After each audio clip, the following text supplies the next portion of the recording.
तो आज हम क्या पढ़ रहे हैं? निमोनिया के बारे में। ठीक है, निमोनिया जो है एक बैक्टीरियल डिसीज है। इससे पहले अपन ने टाइफाइड पढ़ी थी, वो भी बैक्टीरियल डिसीज थी। क्या होता है निमोनिया में? निमोनिया स्ट्रेप्टोकोकस निमोनिया और हीमोफिलस इन्फ्लुएंजा से होती है। ठीक है, हीमोफिलस इन्फ्लुएंजा से होती है। ठीक है, और स्ट्रेप्टोकोकस निमोनिया अगर आप देखोगे तो कैसे बैक्टीरिया दिखते हैं? चेन में। स्ट्रेप्टो का मतलब होता है चेन, और गोल गोल दिख रहे हैं तो कोकस। स्ट्रेप्टो यानी चेन, कोकस यानी गोल गोल। ठीक है, स्फेरिकल। और ये निमोनिया फैलाते हैं। क्या फैलाते हैं? निमोनिया फैलाते हैं, इसलिए इसका नाम रखा है स्ट्रेप्टोकोकस निमोनी। क्या रखा है? Streptococcus pneumoniae. स्ट्रेप्टो यानी चेन, कोकस यानी स्फेरिकल, निमोनिया यानी निमोनिया फैलाने वाले। और ये जो बैक्टीरिया है, ठीक है, ये अगर ये सलाइवा में मौजूद रहते हैं। अगर आप छींकते हो, ड्रॉपलेट आपकी जाएंगी, और जहां भी आप छींक रहे हो, चाहे आप जो है किसी की थाली में छींक रहे हो या अपनी जो सलाइवा है, ठीक है, सलाइवा जो है, आप सलाइवा जो है आपने गिलास लिया, गिलास में आपने जो है वही जूठा करके दूसरे को पिला दिया, तो वो जो सलाइवा लगी हुई है वो भी दूसरे ने ले ली पानी के साथ साथ, तो ये फैल जाएगा। दूसरा इसमें होता क्या है? Site of infection. कहाँ इन्फेक्शन की साइट क्या है? लंग्स। क्या है? लंग्स में जो एल्वेलाई होते हैं वो उसमें फ्लूइड भर जाता है। क्या भर जाता है? ये नॉर्मल इंसान के एल्वेलाई है, ये निमोनिया वाले इंसान के एल्वेलाई है। ठीक है, इसमें निमोनिया वाले इंसान में क्या हो गया? फ्लूइड भर गया है। ठीक है, और इसे कहते हैं कि लंग्स में, फेफड़ों में पानी भर गया, ऐसा कहा जाता है। ठीक है, और दूसरा जो है इसमें ये देखोगे कि इसमें दिक्कत क्या है? पानी भर गया है तो इसमें ऑक्सीजन नहीं आ पाएगा। देखो पहले इतने में ऑक्सीजन भर पाता था। ठीक है, ऑक्सीजन पूरे में भर पाता था इस पूरे एल्वेलाई में। और बताओ कितने में ऑक्सीजन भर पाएगा? मात्र इतनी सी एरिया में जहां पर क्या नहीं है? फ्लूइड नहीं है। क्या नहीं है? अब बताओ, जब ऑक्सीजन नहीं भर पाएगी तो गैसेस एक्सचेंज अच्छे से हो पाएगा नहीं, तो ब्रीथिंग अच्छे से कर पाएगा नहीं, तो उसको सांस की क्या हो जाएगी? प्रॉब्लम हो जाएगी, सांस लेने में दिक्कत आएगी। सांस लेने में क्या आएगी? दिक्कत आएगी। क्लियर है? ये बात आप ध्यान रखना। और सुनो, अब बात करेंगे सिम्टम्स। क्या बात करेंगे? सिम्टम्स। क्या सिम्टम्स है? Fever, chills. तो सिम्टम्स ये है: fever, chills, cough, headache, lips and nails become greyish bluish in severe cases. कहने का मतलब ये है कि आपके फीवर आ जाएगा, उसको जिसको निमोनिया, चिल्स, उसको ठंड कपकपाई लगेगी और उसको खांसी होने लगेगी, हेडेक होने लगेगा, लिप्स और नेल्स कैसे हो जाएंगे? ग्रेइश ब्लूइश हो जाएंगे। सीवियर केस में होगा, लिप्स और नेल ग्रेइश ब्लूइश हो जाएंगे। ठीक है, सीरियस मतलब क्रिटिकल। हाँ ठीक है।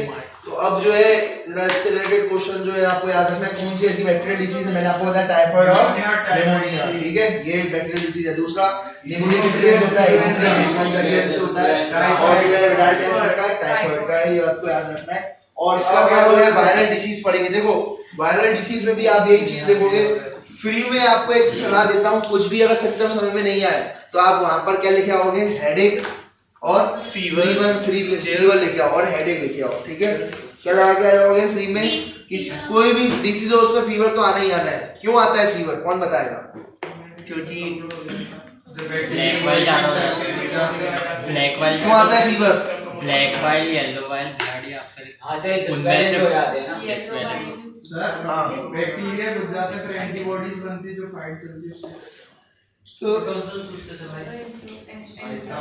फीवर आता है इस वजह से ताकि जो बैक्टीरिया है वो गर्मी में अच्छे से काम नहीं कर पाए, उसके एंजाइम काम नहीं कर पाए और बैक्टीरिया खुद ही मर जाए गर्माहट से।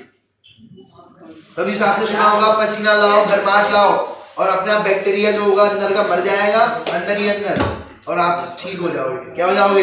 ठीक। तो इसलिए एक फीवर से, फीवर जो है एक प्रकार का बैक्टीरिया, फीवर जो होगा गर्म हो जाएगी बॉडी, तो बैक्टीरिया अंदर का मर जाएगा। क्लियर है? चलो, तो ये फीवर तो सब में लिखना है आपको। तो सर उसमें हेडेक क्या होता है? हाँ, हेडेक हेडेक जो होता है, अगर कोई भी दिक्कत होती है, ठीक है, कोई भी सेंसेशन में दिक्कत आती है, तो जो है आपका कहाँ से रिलेटेड होता है? हेडेक से। किससे रिलेटेड? ब्रेन से रिलेटेड होता है, तो हेडेक भी इसमें होगा, न्यूरो सिस्टम में। सही। ठीक है। कोई भी बैक्टीरिया आएगा तो किसको पता पड़ेगा? अपने सेंस ऑर्गन्स या फिर ब्लड। ठीक है, सेंस ऑर्गन्स के थ्रू आएगा या कहीं ना कहीं, जिस भी सेल के थ्रू आएगा। सेल किससे कनेक्ट होंगे? सेल किससे कनेक्टेड होंगे? न्यूरॉन से कनेक्टेड होंगे। जो भी जिसमें भी प्रॉब्लम कर रहा है वो न्यूरॉन्स जो होंगे वो किसको स्टिमुलेट करते रहेंगे? ब्रेन को। आई बात समझ में? तो ब्रेन में क्या होने लगेगा, दर्द होने लगेगा, ये हेडेक भी होगा मेरे लिए, ठीक है। अब जरा सुनते जाना भाई। वायरस जो है एक small particle that contain protein. Virus अगर आप देखोगे तो ये वायरस है, ये देख रहा है वायरस। यस वायरस में आप देखोगे तो सबसे पहले बाहर क्या कौन सा कोड रहता है, प्रोटीन एनवेलप रहता है। क्या रहता है, प्रोटीन एनवेलप रहता है। और अंदर जो है क्या रहेगा, जीनोम, वायरस का जीनोम यानी डीएनए आरएनए। वायरस में या तो डीएनए रहेगा या आरएनए रहेगा, दोनों नहीं रह सकते एक बार में। एक तलवार एक म्यान में तो रह सकती है, लेकिन एक म्यान में दो तलवार नहीं रह सकती, ठीक है। दो तलवार एक म्यान में दे। दो तलवार एक म्यान में नहीं रह सकती। ऐसे ही दो आरएनए और डीएनए, आरएनए और डीएनए दोनों एक ही वायरस में नहीं रह सकते। या तो आरएनए रहेगा या फिर क्या रहेगा, डीएनए, दोनों नहीं रह सकते भाई। अब ये प्रोटीन एनवेलप है, दो ही चीजें होती है, प्रोटीन एनवेलप है और ये देखो ये रिसेप्टर है। इन रिसेप्टर का नाम क्या है, ये जो है ग्लूकोप्रोटीन स्पाइक्स कहते हैं। ये जो है GP120 ग्लाइकोप्रोटीन, तो भाई ना GP120 इसे रिसेप्टर मौजूद होते हैं, ठीक है। ग्लाइकोप्रोटीन है ना, वो ये आपको याद रखना है। ये प्रोटीन हो गया, ये ग्लाइकोप्रोटीन के एंटीजन हो गए या स्पाइक्स हो गए, ठीक है। और ये वायरल आरएनए या वायरल डीएनए रहेगा, ठीक है। तो इस तरीके से वायरस रहता है। वायरस जो होता है आपके सिलेबस में एक डिसीज लिखी है, वैसे वायरस से बहुत सारी बीमारियां होती हैं। वायरस से ऐसे बहुत सारी बीमारियां होती हैं। एक होता है तुम्हारी, वायरस से होता है पोलियो होता है, वायरस से चिकनगुनिया होता है, वायरस जो है उससे एड्स होता है, ठीक है। और बहुत सारी बीमारियां होती है, रेबीज, पोलियो, डेंगू। डेंगू भी कैसी बीमारी है, वायरल बीमारी है, HMPV ठीक है। रेबीज, मीजल्स,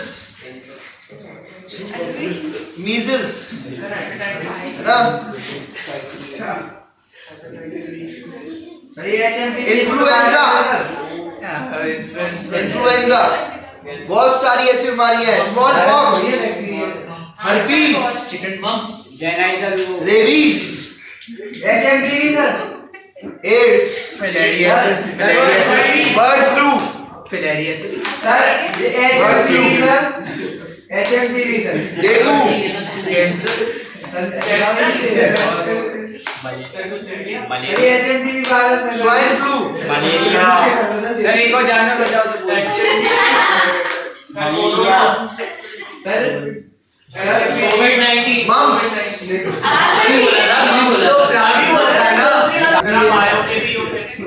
तो यहाँ पर जो है ये राइनो वायरस जो होता है, राइनो वायरस जो है क्या करता है, कॉमन कोल्ड, ठीक है। राइनो वायरस हम आपके सिलेबस में जो आपको पढ़ना है वो कौन सा पढ़ना है, सिर्फ कॉमन कोल्ड। सारी बीमारी आपको कुछ नहीं पढ़नी इसमें से, बस आपको नॉलेज होनी चाहिए कि ये बीमारी ऐसे होती है। आगे अगर आप यूपीएससी वगैरह करते हो तो ये नॉलेज होनी चाहिए। क्लियर? ये देखो कौन है इतना होशियार जो यूपीएससी करना चाह रहा? यार देखो, तो यहाँ पर स्प्रेड थ्रू, कैसे स्प्रेड होगा, तो कैसे स्प्रेड होता है जरा देखना। Inhalation of droplets of cough और sneeze of an infected person. कहने का मतलब ये है कि पड़ोसी है, उसको कॉमन कोल्ड है और उसको अब उसने छींक दिया और डायरेक्ट आपने वहीं पर ही खड़े हो, आपके मुंह पर ही छींक दिया, तो आपको क्या बजाएगी भाई, कॉमन कोल्ड बजाएगी। क्या बजाएगी, कॉमन कोल्ड।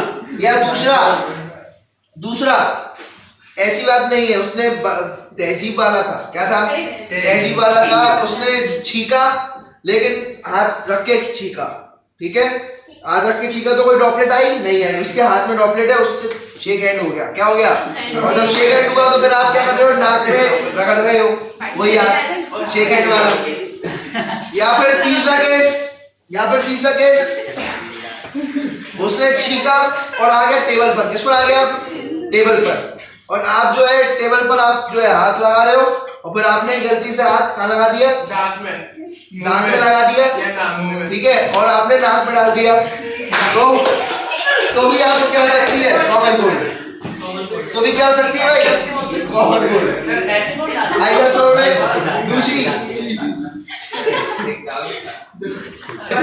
तो यहाँ पर सिम्टम्स सिम्टम्स क्या होंगे? अगर कोई बात नहीं, कैसे भी करके आपने नाक में हाथ डाला है, कैसे भी करके पहुंच गया, वायरस पहुंच गया है या तो आपके नाक में या फिर आपके,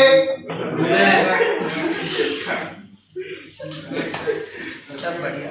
लेकिन अगर माउथ के थ्रू गया तो मेनली पीछे एसिड है, क्या नीचे एसिड। भस्म हो जाएगा। क्या हो जाएगा? भस्म हो जाएगा। लेकिन अगर नाक से गया तो हो सकता है भस्म ना हो। आई भस्म में वो फेफड़ों में चला जाएगा, कहाँ चला जाएगा?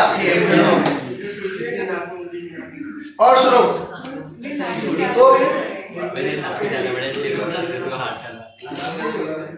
एक बात ध्यान रखना, वायरल जो कॉमन कोल्ड और निमोनिया में भी वैसे सिम्टम आएंगे जैसे आपको उसमें आए हैं। दोनों में सिम्टम्स क्या आएंगे? सेम। दोनों में सिम्टम्स क्या आएंगे?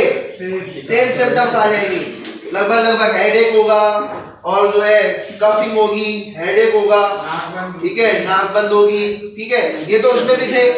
पर अंतर है, आपका जो कॉमन कोल्ड है उससे यहीं तक ही रहता है, और जो आपका निमोनिया है वो फेफड़ों तक, लंग्स तक पहुंच जाता है, एलुलाई तक पहुंच जाता है। लेकिन आपका जो कॉमन कोल्ड रहेगा वो यहीं तक ही रहेगा। आपका गला खराब रहेगा, आपकी नाक खराब रहेगी, मतलब नाक बंद रहेगी, ठीक है।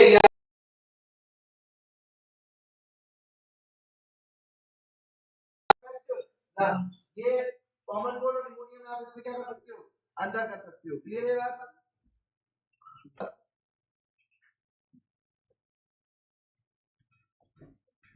Common cold show symptoms of nasal congestion. Common cold जो है क्या शो कर रही है? नाक बंद हो जाएगी, नेसल कंजेशन लिख लो। कंजेशन यानी बंद हो जाना। क्या हो जाना भाई? एनसीईआरटी खोल करके बैठना है, पूरी एनसीईआरटी की लाइनें। एनसीईआरटी खोल करके बैठो। नेसल कंजेशन वहां लिख दो। नेसल यानी नाक और कंजेशन यानी बंद हो जाना। नाक बंद हो चुकी है, दिमाग नहीं, इसलिए लिखते जाओ। नाक बंद हो गई, फिर उसके बाद और बह रही है, डिस्चार्ज यानी बह रही है, डिस्चार्ज यानी बह रही है। फिर थ्रोट हॉट, गला खराश, गले में जो है किचकिच हो रही है और घोड़े जैसी आवाज निकल रही है, हॉर्सनेस, खराश हो रही है,